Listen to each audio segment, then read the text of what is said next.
That's not okay. And I think when I think about the data we hold as a healthcare organisation, one of the biggest arguments I had with friends at Great Ormond Street recently, is realising it's not actually yours. It's your information, it's your information, it's your information. And it's up to you what we do with that. We're the custodian of it at the moment. It might sit on a box with flashing lights somewhere, whizzing around somewhere else. But it's not actually ours to decide. So data privacy, right? So we want all the data, right? Fine, okay, we've got that. It's important to our business. Everybody wants data. Data privacy. Now we're stepping into a zone of like where I think we're going to diverge a little bit, right? So how far should we go to protect customers' data? Right, and where does the balance of responsibility sit, and is that currently fair for businesses? So I'm thinking regulation, I'm thinking about the security guys saying no all the time, and I'm thinking about salespeople and customer-facing agents who just want to share everything with everybody, and intercompany sharing of data, right? That's got to be important in your world, Sam, right? That's an area where you rely on research, you rely on other people's research and sharing all of that together, and you must survey a lot of people, right? So what do you do with all this data? You putting it on the internet or what? Totally, it's out there. You can search for it, right?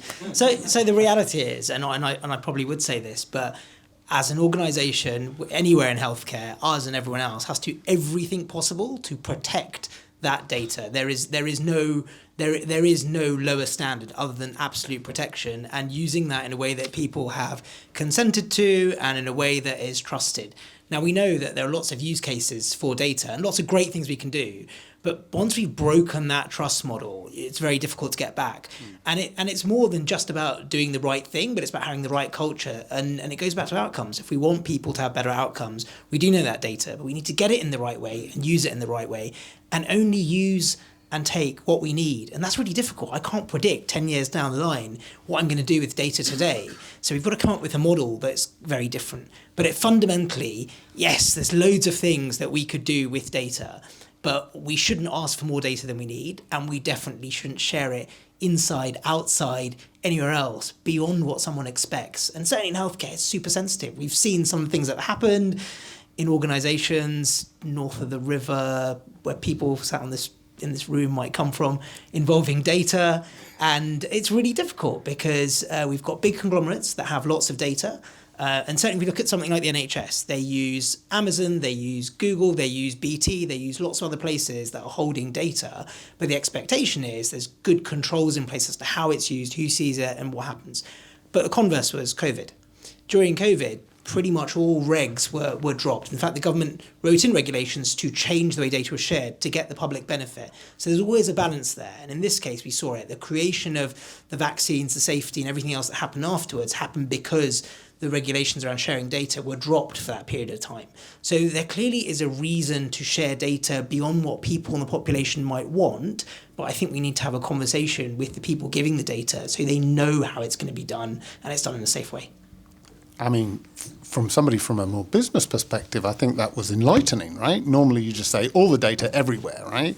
But I'm going to flip to Joe here, right? You want all the data, but you want to do this securely, right? You don't want to be sharing too much.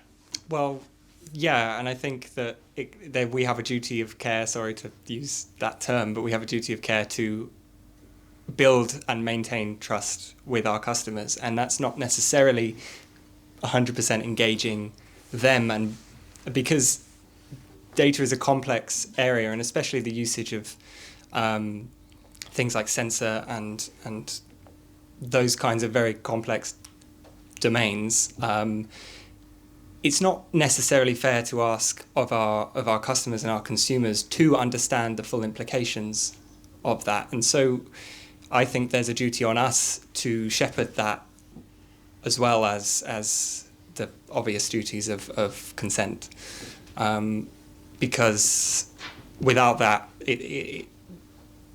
we're not working towards those outcomes that we keep going back to. Okay, that's great that we've got a duty of care, but aren't all the users kind of, just sharing all of their data on Instagram and Facebook, and it's public all over the place, and they don't really care as much as we do? So why should we care? Well, it's interesting because we see the opposite in insurance, because the trust is not there from incumbents, and the trust with insurers isn't there, and so we see the opposite, that they don't want to share the data, and we need to link back the value that they're getting from the data and explain our decisions in understandable terms to them in order to make it trustworthy. Got it. I think rebuilding some of that trust sounds good. Jess, you said 20 years. It can't be more than 20 years, right? So 20 years in data, right? How has that changed over that period of time? How has that attitude towards data privacy changed over that period of time, do you think? Quite a bit. A lot of that's around increasing liability. Lots of companies do say, "Oh, we have a duty of care to our customers." The biggest duty people generally do tend to care about is how much a regulator is going to hit you with, and how much that's going to hit your reputation. And yeah, from when I started off, it was interesting, and people would lose things like sheets and sheets of people's details. But nowadays, there's a duty of care to have that governance in place. And it is, it's a double-edged sword in that you want people to trust you. And to do that, you need to show that you are abiding by regulations and governance. And then also you have the people who are interested in the business from a financial perspective, who may be bankrolling it, or maybe getting hit if anything happens, that they want to know that the governance is in place to protect them as well. And it is, I've worked in life insurance, which medical data is the amount of protection around that. There's so much there, but actually with good governance, you can still use that data and you can still share it to a certain extent as well. So long as you've got governance and processes in place, which a lot of people do nowadays, you can actually leverage the data quite well without the worry, and that you've done the due diligence automatically. Got it. I think that's important. James, is that your experience that you've been able to use data inside the NHS or outside and bringing it into the NHS with appropriate governance, or are you having to rule break to get the job done? He's not an official representative of the NHS. Depends if we're giving it to the CIA or not. Right, okay. And if you know what I mean by that, you know what I mean by that. Just Google Palantir in the NHS. So we're about to give them about 350 million quid to take our data abroad. But yes, we have been able to use it. To Sam's point earlier, we've screwed up royally in the past as well. We've been on the naughty step of the commissioner a number of times for how we've managed data poorly. And I think, in honesty, in years gone by, we have to be realistic and say we're like cavemen with fire. We didn't really know what we was doing. We had all this information. Whoop-de-doo, isn't it great? And we have big conglomerates that was referenced before that definitely know what they're doing with their data. And they swoop in and say, oh, we'd like a bit of that. Here's a golden handshake. Poor old cousin NHS says, thank you very much. Here you go. And it's front of the Daily Mail. And there's still court cases rumbling on now about that kind of stuff. But I think, again, it comes back to understanding what you truly have. And when it's talking about, it could be any one of you of these rooms that's one of our patients, at 1.6 million patients' data that was shared without the proper governance or controls that was wrapped around it. That's not okay. And I think when I think about the data we hold as a healthcare organisation, one of the biggest arguments I had with friends at Great Ormond Street recently, is realising it's not actually yours. It's your information, and it's up to you what we do with that. We're the custodian of it at the moment. It might sit on a box with flashing lights somewhere, whizzing around somewhere else, but it's not actually ours to decide what to do with. And to Sam's point earlier, the controls need to be wrapped around it to make sure you know what is happening with it, and you give your consent to it, and so on and so forth. And we do the very best we can now to take that data, and we feed it into genomics studies, we feed it into cancer studies, and we're doing the very best we can to develop pharmaceuticals that will challenge some of the biggest and most nasty diseases that we see across our shores. That's what we should be using the data for, to drive insights as to how we manage our elective and non-elective care pathways so we can give you the most expedient care. That's what we're trying to. We shouldn't be so much worried about the golden handshakes that we have from the big conglomerates, but it is a challenge that we need to recognise that we have. And for me, where I sit, money is a huge issue because we need to get it from somewhere. We see austerity at the moment, people struggling to get food, pay their electricity bills. Funding for public services like the NHS is only getting less. Our nurses aren't even getting paid the money they need to. So going back to the point we said before about being able to get the people in the chair to sit at the screen, to interpret the data and to pay them up against what everybody else is paying, it's bloody hard. Our pay scales are public. What we do with your data is public. So everybody in this room, as well as us, has a vested interest that we handle it right and we do the best that we possibly can with it. I feel like I've gone on a little bit of a speech there. I want to throw this over to Ian, actually. One of the things that you said as part of that, before you got a little bit Boris on us, was one of the things he said he was his official representative. Anyway, one of the things that you were saying was that it's our data, right? And therefore we should decide what we want to do with this, right?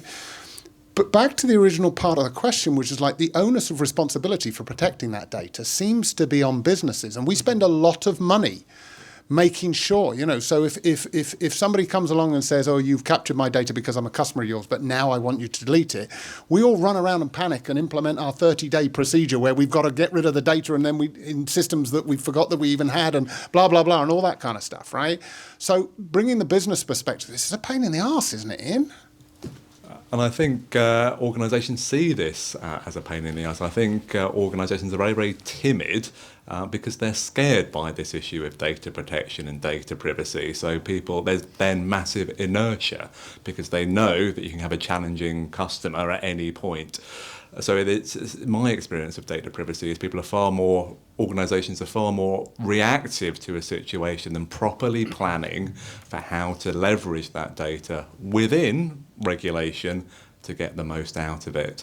I think there is that huge fear and timidity. I actually do think the government's done a very, very good job. I mean, I had a text on the way here saying, did you know your passport's coming up for renewal? Check you can still travel to Europe over the summertime. I don't remember signing up to that, but I'm not pissed off because it's actually providing me with a useful service and a useful thought that I didn't have before. So it's actually a really useful customer-focused thing. So I do think there's a lot of potential to get for organisations to really do customer-facing work within the boundaries of regulation. But there's fear and timidity. What I encourage organisations to do is forget about the data and the regulation. Just get your consent right. You start to turn the conversation away from the regulation, the dry bit, into just intuitively, are you asking people for how they can use that when you interact with them? It just flips the conversation into a much more sort of business-focused conversation.